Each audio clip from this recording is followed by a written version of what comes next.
We'll start by looking at the impending Champions League match against Athletic Bilbao, Arsenal's first UCL game of the season, and they could actually set a new Champions League record tonight because if they win, they will become the first team in the history of the European Cup, not just the Champions League, to beat Spanish teams six times in a row. Of course, twice against Sevilla, twice against Real Madrid, and then once against Girona last season.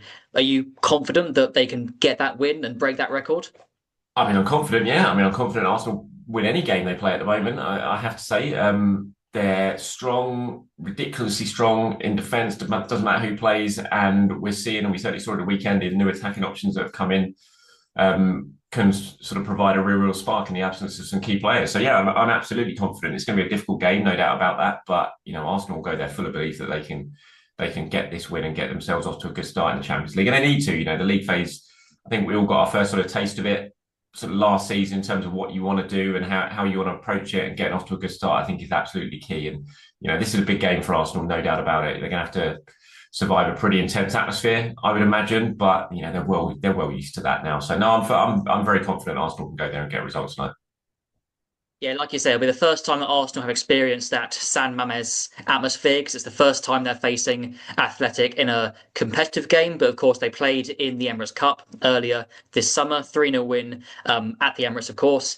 Can we read too much into that result? Of course, it was a pre-season game. There were loads of changes in game, loads of, the starting lineups weren't what you'd expect from a competitive game. But can we take anything from that result going into this game?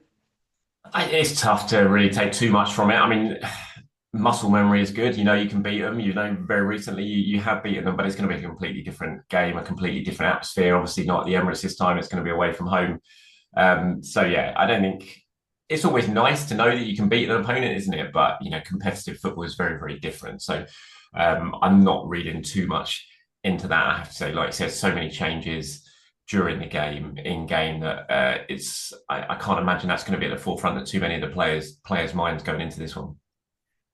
Yes, and speaking of those changes that you mentioned, we'll have a look at the team news. So Arteta did his press conference last night. He confirmed that Martin Odegaard wasn't available. The likes of obviously Jesus, Saka, Kai Havertz, Ben White, they're also absent. But he can still afford to make a few changes, especially I look at that left-hand side of the fence where you've got Lewis Skelly could come in, Hincapié could come in. You can maybe look at the likes of Martinelli or Trossard on that left wing as well. Do you think we'll see? Obviously, we've got Man City on the horizon as well, so it's a really intriguing team selection that Mikel's got to think about. Do you think we'll see quite a similar lineup to what we've seen in the Premier League so far, or can you see a few changes being made, especially in those sort of left-hand side areas?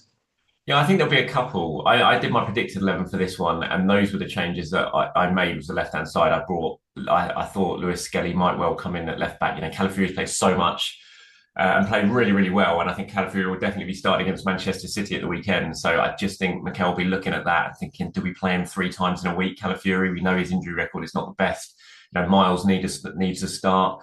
I feel like that's probably a change we'll see today. And I wouldn't be surprised to see Martinelli play on the left. I think Ezra will definitely play against Man City again at the weekend. So I think Mikel will probably look at this one and think, let's give Martinelli a start for this one.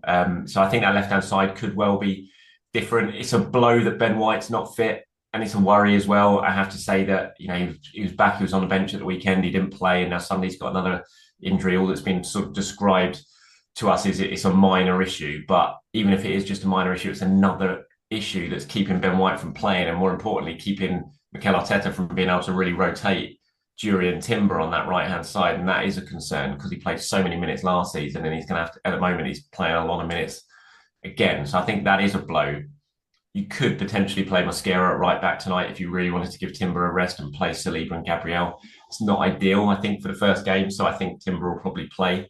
So yeah, I'm just looking at that left-hand side mainly as the areas we might see a bit of change in. I think Ethan keeping his place in Martin Odegaard's position, given his performance when he came on a weekend as well, would make a lot of sense. We will talk about that new Ben White injury in a bit more depth later, but you mentioned there about Ethan Nwaneri in Odegaard's place, of course. he was the like for like change against Forest, but he is one of three options that Arteta could select in that position. Of course, he is the like for like. You could also see Mikel Merino play there as he did against Liverpool, especially if Declan Rice comes back into that left eight role, or if Martinelli comes in on the left. There's the option to put Eberechi Eze in that position. So you mentioned there about you think or you want Nwaneri to start. Is that what you think Arteta will do as well? I think so for this one. Um, I think he just deserves it. He played really well. I thought when he came on for Martin Odegaard, it was a real assured, mature performance from Ethan. I thought in that role, and I just think this is where he is going to play this season. Is in this position. And if Martin Odegaard is injured, it would just be a real blow to him. I think not to start. I could understand it maybe at Anfield. That's a game against Liverpool, the champions. It was such a crucial game for both teams. I can understand him sort of erring on the side of experience and physicality and all that sort of stuff for that game. But I think this one in the Champions League, away at Bilbao, yes, it's going to be an intimidating atmosphere, but I think Ethan can handle that. And there was really good performance. I thought really good signs from him against Forest in that role. Mikel's shown he's had no issue throwing him on in those two home games against Leeds and Forest.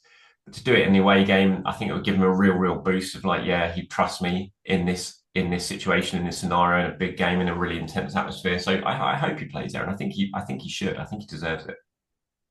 Yeah, because of course we have seen him do it in Champions League games away from home already. Look back to PSV last year, but doing it in that Odegaard role, of course, there's a lot of responsibility of leading the press off the ball, and Arteta has been quite reluctant to put him there from the first whistle so far. But that responsibility of leading the press, from what you've seen of him doing it so far, are you confident, or do you think he is competent at doing it? And especially from the first whistle, can he handle that pressure and responsibility? I mean, look, he's no Martin Odegaard, obviously, in that doing that role, but I don't think necessarily he has to. I mean, you can change a little bit of who sort of leads the press. Does it have to really fall on Ethan just because he's in Martin Odegaard's position? Probably not. I think he still has to do it, and off the ball, he's going to have to work very hard. But if you've got Declan Rice playing next to him, he can be the guy who leads the press. Or if again you're playing Mikel Merino, he could be the guy who leads the press. There are other options out there. I don't think you have to necessarily put all the responsibility that your captain has on an 18-year-old shoulders just because he's playing in the same position. So I think there's ways around that for me. But I also, as I said, I thought it was a really mature performance from him at the weekend when he came on against Nottingham Forest. There was some really positive signs I thought from him there, and it was against Leeds as well when he came on. So I don't think he'd have a massive problem with that, but I don't think necessarily the whole burden of taking on every single responsibility that someone like Martin Odegaard has to fall on Ethan just because he's playing in the same position. Yeah, that'll be a really intriguing one to see from Arsenal. And it's not just them who've got the injury concerns. Of course, Athletic Bilbao, they won't have Nico Williams available. He's got a groin injury, and of course, a former long-term Arsenal transfer target before he signed that ridiculous 10-year contract extension. I mean, we use the word unprecedented a lot. That was unprecedented. Yeah, he's tied down to them until 2035. And of course, I think it was quite inevitable that Arteta would be asked about him in his press conference. And I found his answer quite interesting because a lot of the time when he's asked about players from other clubs, he just says, sorry, I can't talk about them. And he went down the same lines with Nico Williams, but he also said that he is a great player. And we know that Arsenal did want to sign Nico Williams in the summer, even though he's got this ridiculously long contract. Is that one that you could maybe see Arsenal revisiting in the coming years? I don't know, just because of the other business that they did this summer. I know he's got that long-term contract, but he's also got quite a not totally extravagant buyout clause included in that. He's still gettable, I would say, Nico Williams for the top clubs. It's safe to say he's not exactly pulled up many trees recently for those clubs that have been looking at him, have probably been looking at his form since the Euros, basically. I mean, like, well, he's not really been doing it on a consistent basis. And, Arsenal spent a lot of money on wide players, if you include it as an out and out wide player, but they have spent a lot of money on that. So it feels like that maybe has gone now. Obviously, you couldn't see him rule it out altogether. Like you said, Arsenal for a good couple of years were very keen on Nico Williams, especially after the Euros that summer. If he'd have said yes, then they would have gone all out and tried to sign him. I'm absolutely convinced of that. but he decided to stay. That was up to him, and now he's got his brand new big long-term contract, as you say. So I'd be surprised if that's one that Arsenal go down in the next year or so. But never say never.